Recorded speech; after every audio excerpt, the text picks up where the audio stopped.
plastisin, sedotan, spidol, selang plastik, air tawar. Lalu kita siapkan botol 3. Kita masukkan larutan yang sudah mengendap semalaman, kapur sirihnya sampai jernih. Lalu kita tuangkan ke botol A, botol B, dan botol C. Lalu kita tutup dengan plastisin dan diberi sedotan. Pada botol A, sedotan limun 1 tidak menyentuh air kapur, sedangkan sedotan 2 terendam dalam air kapur. Lalu kita hisap dari botol A melalui sedotan limun 1, bernafas.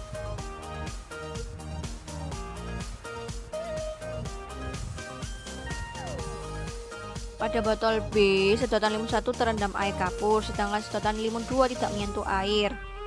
Lalu kita hembuskan nafas ke botol B. Inilah hasilnya. Botol A jernih, botol B keruh, botol C jernih. Pada percobaan botol B disebabkan respirasi menghasilkan CO2 yang ditandai keruhnya air setelah diberi hembusan nafas. Plastisin, vaselin, kapas secukupnya, kedelai yang sedang berjambah, jangkrik, pewarna makanan. Lalu kita masukkan kapas ke dalam botol A, botol B, dan botol C.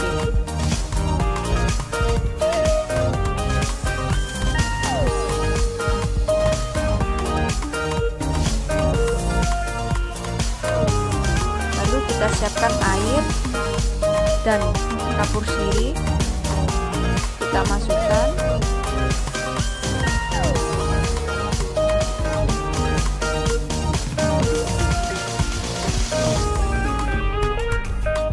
Kita kocok sampai larutannya tercampur.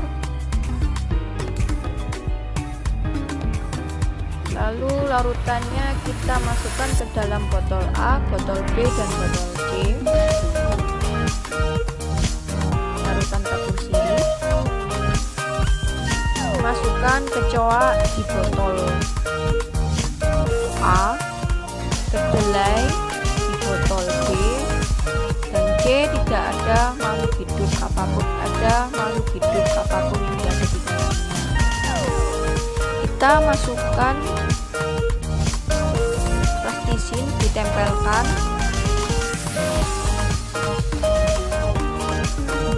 Jangan sampai ada udara yang masuk, jadi kita akan memberinya vaselin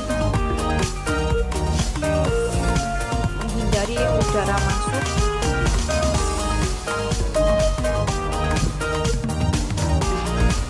Lalu kita tempelasi ke warna makanan. Selanjutnya kita amati pergerakannya. Setelah 5 menit, ternyata cairan pewarna dalam botol A turun 2 cm dan cairan botol B turun 1 cm, sedangkan C tidak turun sama sekali. Hal ini membuktikan bahwa makhluk hidup melakukan proses respirasi dan menghirup oksigen. Respirasi menghasilkan karbon dioksida. Kita siapkan alat dan bahan. Yang pertama, kapur sirih, botol kaca 3, plastisin, sedotan, spidol, selang plastik, air tawar,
simbiosis parasitisme. Teman-teman, di sini ada dua makhluk hidup yang diuntungkan dan yang dirugikan. Contohnya ini ada petai dan ulat. Nah, teman-teman tahu kan ulat yang suka ada di buah atau di sayuran?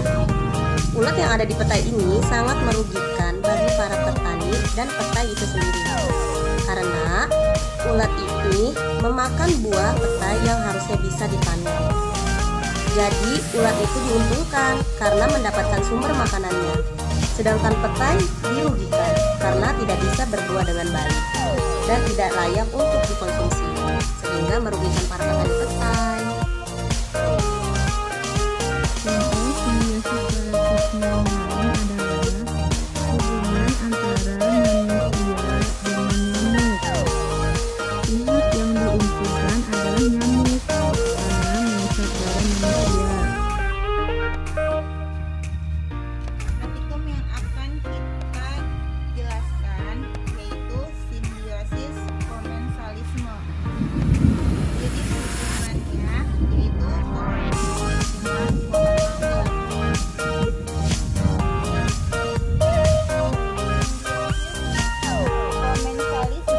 melibatkan dua individu di mana yang satu diuntungkan sedangkan yang lainnya tidak diuntungkan dan tidak dirugikan. Pihak yang diuntungkan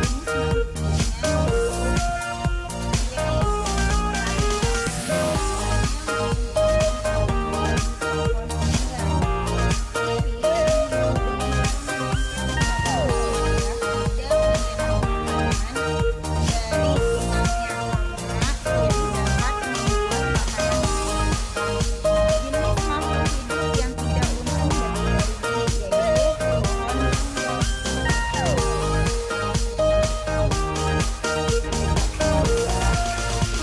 manusianya adalah simbiosis mutualisme.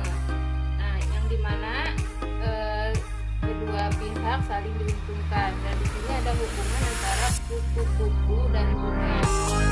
Kupu-kupu mendapatkan keuntungan yaitu kupu-kupu yang hidup di bunga mendapatkan keuntungan karena dapat mengambil nektar dari bunga, dan keuntungan kedua yaitu pihak bunga. Bunga juga dapat keuntungan karena kupu-kupu dapat membantu terjadinya penyerbukan.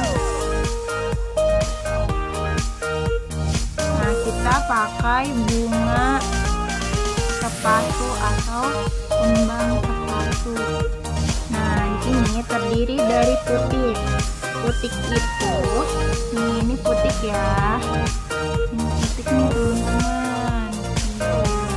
Putik itu terdiri dari stigma, pistil, dan ovarium. Nih, stigma itu yang ini nih, yang besar-besar itu namanya stigma. Lalu pistil itu atau dengan kata lainnya adalah tangkai putok. Nih tangkai putok.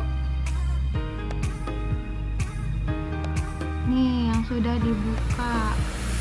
Nih tangkai putoknya nih. Kelihatan nggak? Tuh yang kecil,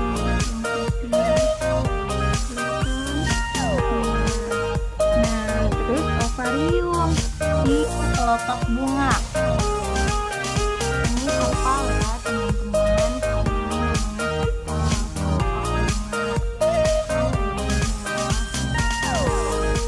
Warnanya hijau, ada di bawah bunga. Nah, yang terakhir nih dasar bunga. Ini dasar bunganya ya. Oh, tentukan jenis tanaman yang Anda ingin tangkap.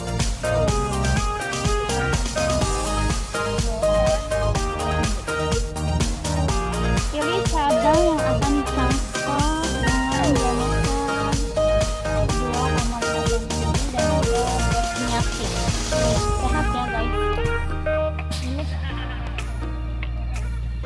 kuliti cabang tanaman tersebut sepanjang 10 cm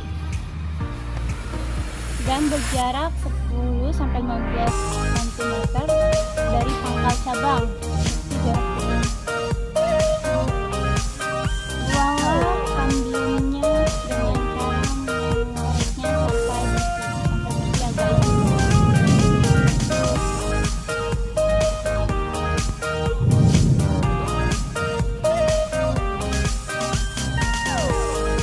Setelah dilumuri dengan tanah dan dicampurkan dengan kompos, semuanya tidak ada yang tersisa. Ditutup dengan plastik atau sabut kelapa juga bisa. Diikat dengan rapi, ditutup dengan rapi. Bisa diikat dengan tali plastik dan juga dengan lakban, karena kita ada lakban jadi kita pakai lakban ringan. Dan diikat-ikat dengan lakban sampai rapat.